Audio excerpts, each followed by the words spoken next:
अस्सलामुअलैकुम वरहमतुल्लाहि वबरकातुह। Dear students, उम्मीद है आप सब खैरियत से होंगे।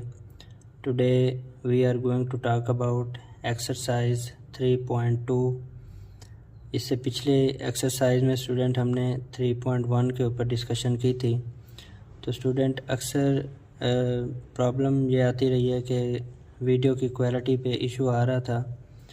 तो अब इंशाल्लाह नेक्स्ट वीडियोस में ये इशू नहीं होगा। वैसे पिछली वीडियोस में भी अगर आप वीडियो की क्वालिटी को 1080 तक कर लें तो इंशाल्लाह आपको वो हर चीज़ क्लियर नज़र आएगी।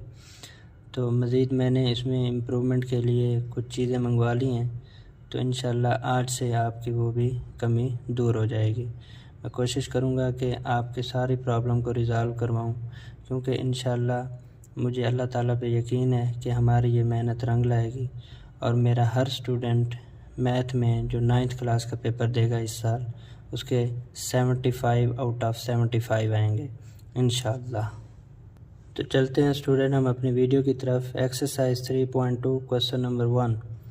Consider universal set u is equal to x such that x is a multiple of 2 and 0 is less than x and x is less than or equal to 30।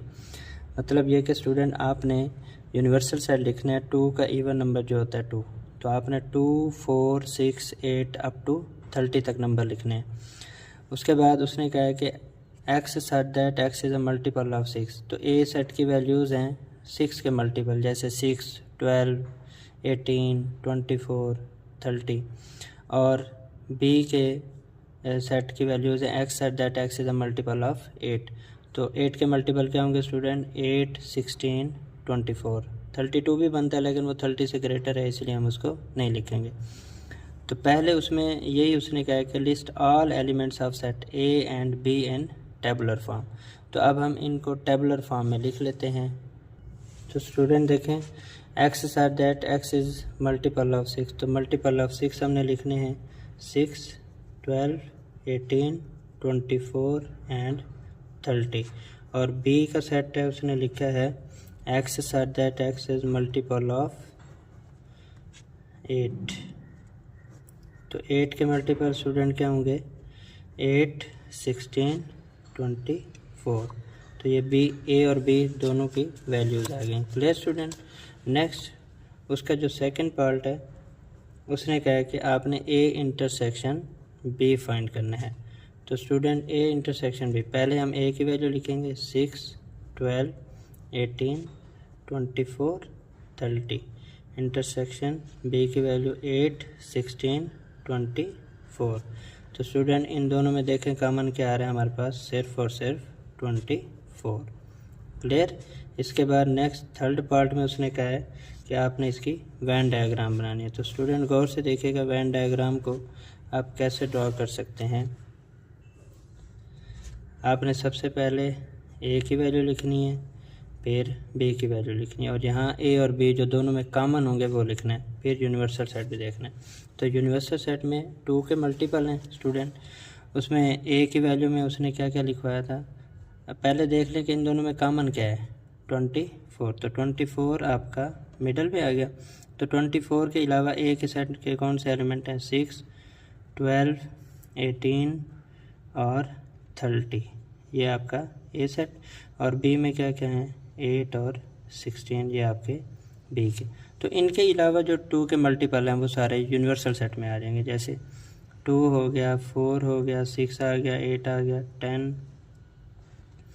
उसके बाद 14, 16 भी आ गया, 18।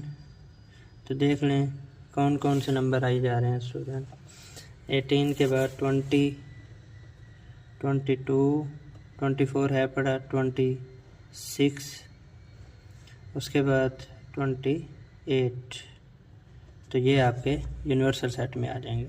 Please student, next question number 2 है।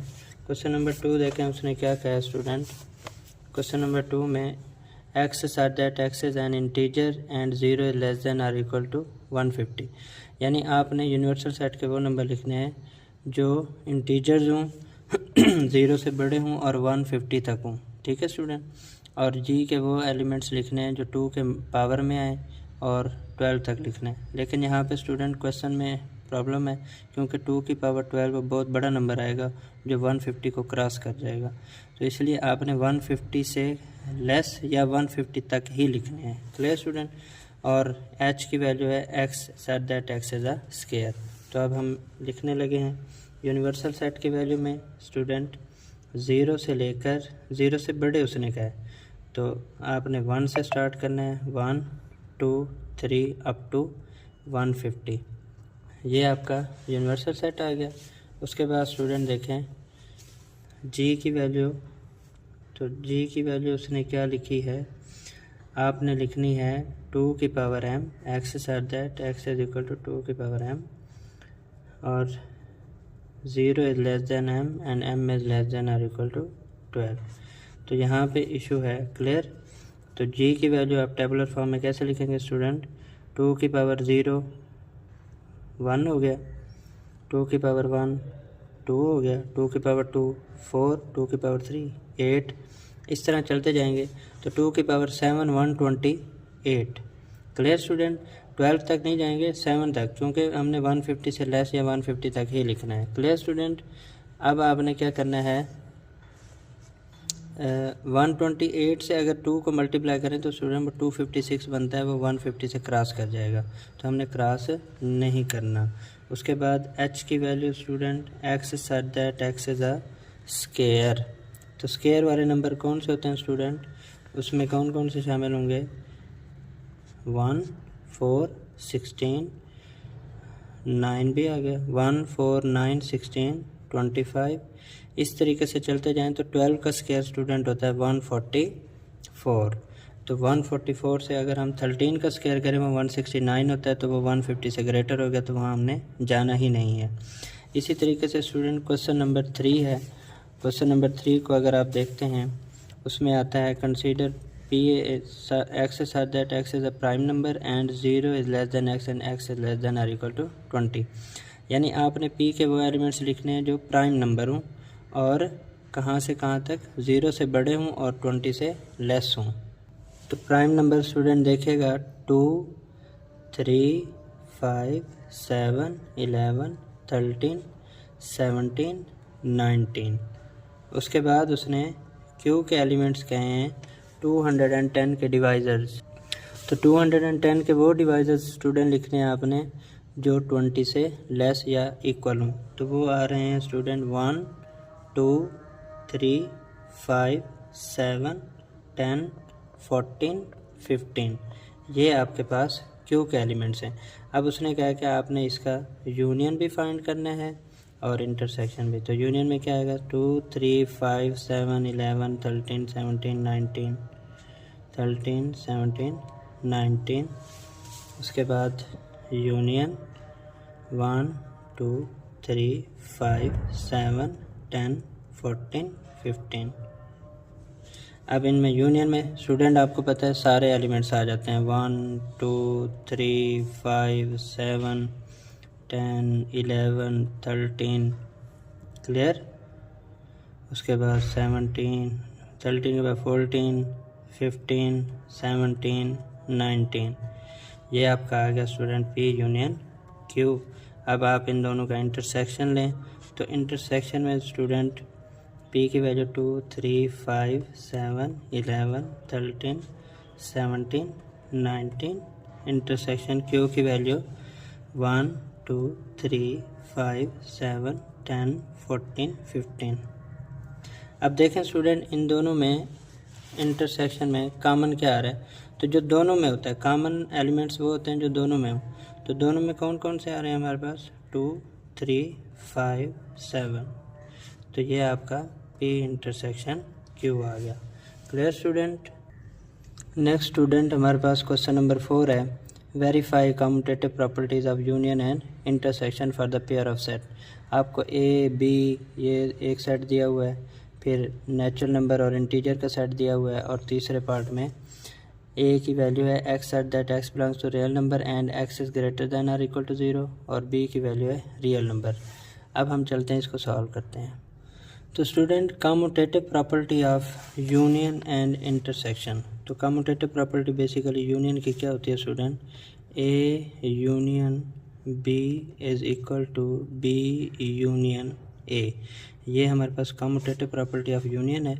और इसी तरह commutative property of intersection में क्या आएगा, A intersection B is equal to B intersection A. तो आपने क्या करना है स्टूडेंट, पहले लेफ़्ट हैंड साइड लेनी है। लेफ़्ट हैंड साइड में पहले आप देखें ए यूनियन बी। ए की वैल्यू 1 2 3 4 5 यूनियन, बी की वैल्यू 4 6 8 10। अब आप यूनियन लें तो 1 2 3 4 5 6 8 10। उसके बाद आप लें right side B union A. तो राइट हैंड साइड में बी यूनियन ए लेंगे तो बी की वैल्यू है 4 6 8 10 यूनियन 1 2 3 4 5। तो अगर आप इसका आंसर लिखें स्टूडेंट तो सेम वही आएगा 1 2 3 4 5 6 8 10। तो आपका यहाँ से आ गया left hand side is equal to right hand side. तो ये कम्यूटेटिव प्रॉपर्टी ऑफ यूनियन है। Clear student. अब आप इसी की कम्यूटेटिव प्रॉपर्टी ऑफ इंटरसेक्शन लेंगे तो लेफ़्ट हैंड साइड पे ए इंटरसेक्शन बी, ए की वैल्यू 1 2 3 4 5 इंटरसेक्शन बी की वैल्यू 4 6 8 10। तो देख लें स्टूडेंट इन दोनों में सिर्फ 4 कॉमन है। अब आप इसकी राइट हैंड साइड लेंगे तो उसमें बी इंटरसेक्शन ए। तो पहले 4 6 8 10 इंटरसेक्शन ए की वैल्यू 1 2 3 4 5। तो फिर भी इन दोनों में कॉमन क्या आ रहा है स्टूडेंट 4। तो इसकी भी left hand side is equal to right hand side. तो ये कम्यूटेटिव प्रॉपर्टी ऑफ यूनियन हो गया और ये हमारे पास commutative property of intersection. Clear student. अब देखिए स्टूडेंट इसी तरह आपने जो दूसरा पार्ट है नेचुरल नंबर और इंटीजर, अब आप स्टूडेंट दो तरीके इस पे अप्लाई कर सकते हैं। या तो आप नेचुरल नंबर लिख लें कुछ 1 2 3 अप टू 1, इंटीजर में 0 +-1 +-2, ठीक है। तो फिर आप ये अप्लाई करें या फिर डायरेक्टली भी आप कर सकते हैं। मिसाल दे रहा हूँ, आप ए यूनियन बी, ए की वैल्यू पे आप यहाँ ऐसे लिख लें नेचुरल नंबर यूनियन इंटीजर्स। तो आप देख सकते हैं इंटीजर बड़ा है नेचुरल नंबर से तो इसका आंसर इंटीजर आएगा। इसी तरह बी यूनियन ए करेंगे तो पहले बी की वैल्यू इंटीजर यूनियन ए की वैल्यू नेचुरल नंबर, तो फिर भी इसका आंसर इंटीजर ही आएगा। नेक्स्ट जब आप इसका इंटरसेक्शन लेंगे तो छोटा नंबर आएगा नेचुरल नंबर, ठीक है। और जब बी इंटरसेक्शन ए लेंगे तब भी आपका छोटा नंबर ही आएगा नेचुरल नंबर। Clear student. और इसके बाद जब आप रियल नंबर और वो नंबर लेंगे उसमें फिर आप डायरेक्टली यही कर लें। जैसे देखिएगा ए यूनियन बी, तो आपका ए यूनियन बी का आंसर क्या आ जाएगा। देखें एक सेट है जिसमें सिर्फ पॉजिटिव रियल नंबर हैं और एक सेट है जिसमें सारे रियल नंबर हैं। तो स्टूडेंट बड़ा कौन सा होगा, रियल नंबर। Clear student. तो इसका मतलब आपने आंसर में क्या लिखना है, रियल नंबर। इसी तरह आपने बी यूनियन ए लिया तो बी यूनियन ए में भी आपका आंसर क्या आएगा, रियल नंबर। तो ये आपका आंसर आ गया, ठीक है। उसके बाद जब आप लेफ़्ट साइड लेंगे इंटरसेक्शन में तो ए इंटरसेक्शन बी में आपका आंसर क्या आएगा, वही जो 0 से बड़े रियल नंबर हैं। Clear student. और पॉजिटिव रियल नंबर विद 0, आप इसमें क्या लिख सकते हैं student, positive real number with 0। Clear student. ये इसी तरह आप बी इंटरसेक्शन ए में क्या लिख सकते हैं, वो भी यही आंसर आएगा, पॉजिटिव रियल नंबर विद 0। यानी इसमें आपको वैल्यूज़ लिखने की ज़रूरत नहीं है। हाँ, अगर आप इसका सेकंड कंसेप्ट करना चाहते हैं, आप उसमें ए यूनियन बी में नेगेटिव और पॉजिटिव वैल्यूज़ कुछ लिख लें और जब इंटरसेक्शन में भी आएगा या बी की वैल्यू में लिखेंगे तो आपके पास सिर्फ पॉजिटिव रियल नंबर आ जाएंगे विद 0। ठीक है स्टूडेंट। तो वो चीज़ करने की ज़रूरत नहीं है। तो इसका ए इंटरसेक्शन बी ये आपका आंसर आ जाएगा और बी इंटरसेक्शन ए वो भी यही आ जाएगा। तो ये कम्यूटेटिव प्रॉपर्टी ऑफ इंटरसेक्शन है और ये कम्यूटेटिव प्रॉपर्टी ऑफ यूनियन है। Clear student. यानी रियल नंबर में सारे नंबर आ जाते हैं, rational, irrational, positive number, negative number, सारे। लेकिन जब रियल नंबर विद पॉजिटिव यानी पॉजिटिव रियल नंबर की बात होगी तो उसमें सिर्फ और सिर्फ पॉजिटिव रियल नंबर लेने हैं आपने, ठीक है, उसमें नेगेटिव रियल नंबर्स नहीं होंगे। क्लियर? तो इंटरसेक्शन में पॉजिटिव रियल नंबर भी 0 आ जाएगा और यूनियन में सिर्फ रियल नंबर आ जाएंगे। क्लियर हो गया स्टूडेंट? अब चलते हैं student next question, question number 5 पे। यूनिवर्सल सेट है A B C D J तक, ए की वैल्यू है A B C D G H और बी की value C D E F J. हमने डिमार्गन्स लॉ प्रूव करना है और विद वेन डायग्राम प्रूव करना है। तो स्टूडेंट ये बहुत ही इम्पोर्टेंट लॉन्ग क्वेश्चन है, आपका 80% लॉन्ग क्वेश्चन के चांसेस यही हैं कि आपका यही क्वेश्चन है। Clear student? अब हम इसको सॉल्व करते हैं। स्टूडेंट डिमार्गन्स के 2 लॉज हैं, A union B complement is equal to A complement intersection B complement. Clear student? ये हमारे पास डिमार्गन्स का लॉ है, लॉ नंबर 1। इसी तरह दूसरा लॉ जो उसका है वो है A intersection B complement is equal to A complement union B complement. Clear student? अब हम इसमें से दोनों में से, चलो मैं एक तो कम से कम कोशिश करूँगा कि आपको कम्प्लीटली समझा दूँ। तो पहला देखें, आपने इसकी लेफ़्ट हैंड साइड लेनी है। लेफ़्ट हैंड साइड पे क्या है? A union B complement. तो अब हम ए यूनियन बी कॉम्प्लीमेंट लेंगे। तो सबसे पहले हम लिखेंगे ए की वैल्यू। तो ए की वैल्यू स्टूडेंट क्या है? A B C D G H, A B C D G H union. हम पहले लेफ़्ट हैंड साइड में कॉम्प्लीमेंट के बगैर ए यूनियन बी फाइंड करेंगे। क्लियर? यानी ए यूनियन बी का कॉम्प्लीमेंट हम फाइंड करने लगे हैं, उसमें हम पहले ए यूनियन बी निकालेंगे। तो फिर उसके बाद बी की वैल्यू है सी डी ई एफ जे। अब हम देखते हैं स्टूडेंट इसका आंसर क्या आएगा। तो A B C D E F G H J, तो ये आपका आंसर आ गया ए यूनियन बी का। क्लियर? अब हमने निकालना है ए यूनियन बी का कॉम्प्लीमेंट। तो स्टूडेंट याद रखिएगा कि अगर किसी भी रकम का कॉम्प्लीमेंट लेना हो तो उसको यू में से क्या कर देते हैं? माइनस। तो यू में से हम माइनस करेंगे ए यूनियन बी को। तो अब पहले लिखें आप यू की वैल्यू। तो यू की वैल्यू क्या है हमारे पास? ए बी सी डी जे तक। Clear student? उसके बाद हमारे पास next minus A union B की हमने निकाली A B C D E F G H J. तो देखिए स्टूडेंट, ए से लेकर जे तक सारे ही कट गए सिवाय आई के, क्योंकि इसमें आई भी है, A B C D E F G H I J, तो इसमें आई नहीं है, तो वो बाकी सारे कट गए। तो आपका आंसर क्या आ गया? आई। Clear student? ये आपकी लेफ़्ट हैंड साइड का आंसर आ गया। अब आपने देखना है राइट हैंड साइड। तो राइट हैंड साइड में हम आते हैं, पहले हम फाइंड करेंगे A complement intersection B complement में ए कॉम्प्लीमेंट। तो ए कॉम्प्लीमेंट के लिए स्टूडेंट क्या करना है? यू में से हमने ए को माइनस करना है। तो यू की वैल्यू ए से लेकर जे तक, और ए की वैल्यू क्या थी हमारे पास student? A B C D G H, A B C D G H. Clear student? तो A B C D G H काट दें, ए बी सी डी यहाँ से ई एफ जी एच भी कट गया, आई जे, तो ये हमारे पास 2 नंबर बच जाएंगे। तो ये ए कॉम्प्लीमेंट का आंसर आ गया। उसके बाद स्टूडेंट हमने निकालना है बी कॉम्प्लीमेंट। तो बी कॉम्प्लीमेंट के लिए क्या करते हैं? यू माइनस बी, यानी यू की वैल्यू क्या है स्टूडेंट? ए से लेकर जे तक। उसके बाद बी की वैल्यू है सी डी ई एफ जे, सी डी ई एफ जे। तो ये अब आपने यूनिवर्सल सेट में से माइनस कर देनी है।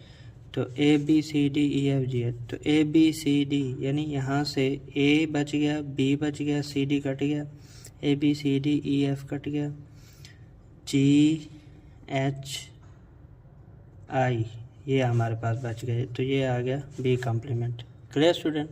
अब हमने इन दोनों का क्या लेना है? Intersection. A complement intersection B complement. A complement का आंसर आया था हमारे पास स्टूडेंट, ए कॉम्प्लीमेंट का E F I J intersection B complement का आया ए बी जी एच आई। तो अब आप देख सकते हैं स्टूडेंट इन दोनों में सिर्फ और सिर्फ क्या कॉमन है, आई। तो आपका लेफ़्ट हैंड साइड और राइट हैंड साइड का आंसर सेम आ गया। Clear student? तो left hand side is equal to right hand side.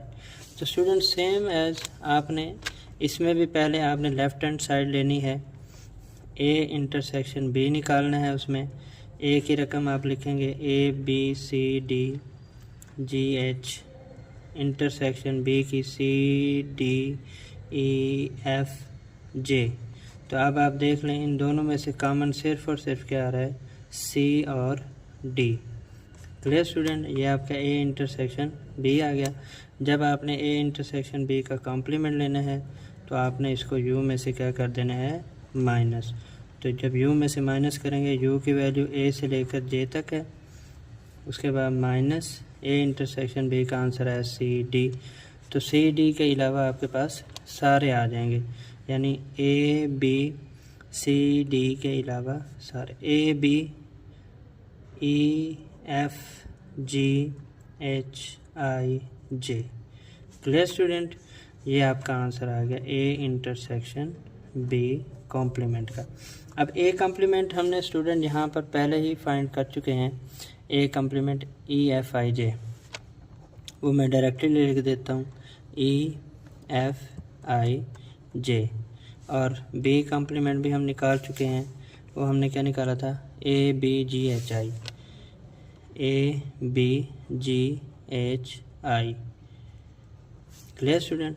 तो अब आपने इन दोनों का यूनियन लेना है, A complement union B complement. तो ए कॉम्प्लीमेंट का क्या आया था, E F I J union B complement A B G H आई।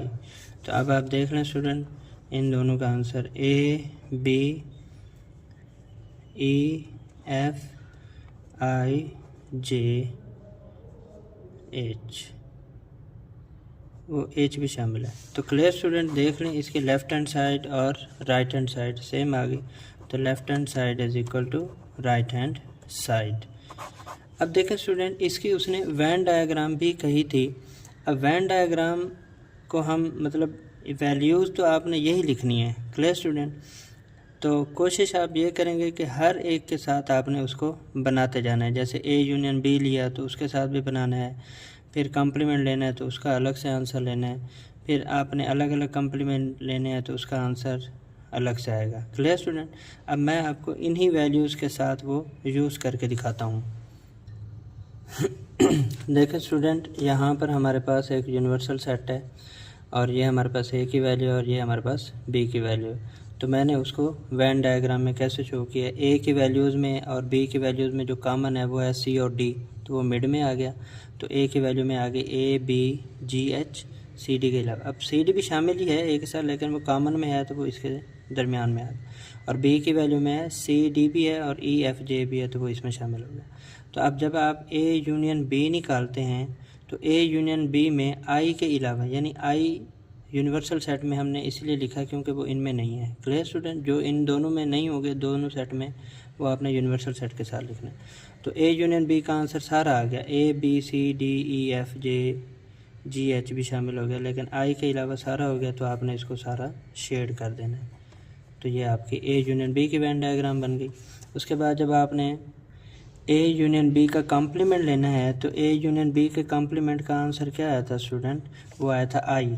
अगर आप गौर से देखें तो ए यूनियन बी का कॉम्प्लीमेंट जब हमने लिया था तो वो क्या आंसर आया था, आई। तो सिर्फ आई को शेड करना है और आई यूनिवर्सल सेट में है, तो आपने सिर्फ ऊपर वाला हिस्सा शेड करना है। गौर से देखिएगा ये, तो ए यूनियन बी को छोड़ देना है, वो ऊपर वाला हिस्सा। Clear student? ये आपके लेफ़्ट हैंड साइड का आंसर आ गया। ए कॉम्प्लीमेंट का आप देखते हैं स्टूडेंट, तो ए कॉम्प्लीमेंट का आंसर क्या था, यू में से ए को माइनस किया, तो यू में से ए को माइनस करके क्या आंसर आया, ये आप देख सकते हैं स्टूडेंट। ए कॉम्प्लीमेंट का answer E F I J, E F EFIJ। तो EFIJ कहाँ पे है स्टूडेंट? ये है हमारे पास EFJ और ये I। तो ये आपने शेड कर देना है, क्लियर, और ये भी शेड कर देना है, क्लियर स्टूडेंट। ये आपका A कॉम्प्लीमेंट आ गया, यानी A निकल गया। उसके बाद जब आप B कॉम्प्लीमेंट का बनाएंगे, ये CD ABGH और EFJ, ये U की I। तो जब B कॉम्प्लीमेंट लेंगे तो U में से B को निकालना है। तो U में से जब B निकल जाएगा तो सिर्फ क्या क्या बचेगा? A की रकम बचेगी स्टूडेंट, और ये U की वैल्यू बच जाएगी, क्लियर स्टूडेंट। तो ये आपका A इंटरसेक्शन, ये A कॉम्प्लीमेंट आ गया, ये B का कॉम्प्लीमेंट आ गया, क्लियर स्टूडेंट। अब उसके बाद आपने बनाना है A complement intersection B complement. तो जब आप A कॉम्प्लीमेंट इंटरसेक्शन B का कॉम्प्लीमेंट बनाते हैं तो आपका आंसर क्या आता है? I। तो फिर वही आपने शेप बना देनी है। तो यानी यही वाली जो शेप है स्टूडेंट, ये वाली, ये A यूनियन B होल का कॉम्प्लीमेंट भी है, और ये A कॉम्प्लीमेंट इंटरसेक्शन B का कॉम्प्लीमेंट। तो दोनों का सेम ही ग्राफ बन जाएगा, क्लियर स्टूडेंट। तो अब आपको उम्मीद है ये समझ आ गई होगी। इसी तरह आपने जो दूसरा लॉ है A इंटरसेक्शन B का कॉम्प्लीमेंट, तो जब आप A और B का इंटरसेक्शन लेंगे तो उसका आंसर क्या आएगा स्टूडेंट? CD। तो आपने सिर्फ और सिर्फ CD को शेड कर देना है। उसके बाद आपने जब कॉम्प्लीमेंट लेना है तो कॉम्प्लीमेंट में CD के अलावा बाकी सारा शेड हो जाएगा, क्लियर स्टूडेंट। यानी CD निकल जाएगा, उसके अलावा बाकी सारा आपने शेड कर देना है। CD के अलावा बाकी सारा शेड कर देना है, ये भी शेड हो जाएगा, ये भी शेड हो जाएगा, ये भी शेड हो जाएगा, क्लियर स्टूडेंट। उसके बाद जब आपने राइट साइड लेनी है तो वो A कॉम्प्लीमेंट B कॉम्प्लीमेंट ये दोनों का बन जाएगा ग्राफ कॉम्प्लीमेंट वाला। और उसके बाद फिर आपने A complement union B complement निकालना है, तो सेम वही ग्राफ बन जाएगा जो पहले आपने बनाया था, क्लियर स्टूडेंट। और ये लॉन्ग क्वेश्चन के लिहाज से बहुत ही इम्पॉर्टेंट है। तो वेन डायग्राम के अलावा भी आपको एक रिव्यू एक्सरसाइज में दिया हुआ है, उसमें नंबर दिए हुए हैं, तो आपने उसको इस नंबर्स के ज़रिए ज़रूर प्रूव कर लेना है, यानी वेन डायग्राम के अलावा। तो स्टूडेंट ये हम यहीं पे क्लोज़ करते हैं इस वीडियो को, क्वेश्चन नंबर 5 तक, 3.2 का क्वेश्चन नंबर 5 तक। तो नेक्स्ट वीडियो में हम जो बाकी रिमेनिंग क्वेश्चन हैं उनको सॉल्व करेंगे। इंशाल्लाह आपको ये वीडियो में काफ़ी फ़ायदा होगा। आप इसको देख लीजिएगा, बार बार प्रैक्टिस कीजिएगा। जो वेन डायग्राम वाला हमने ये लास्ट क्वेश्चन किया है, जो डी मॉर्गन्स लॉज हैं, इनकी तो आपने बार बार प्रैक्टिस करनी है, ये लॉन्ग क्वेश्चन के लिहाज से बहुत इम्पोर्टेंट है। तो इंशाल्लाह मिलते हैं अगली वीडियो में। अल्लाह हाफिज़।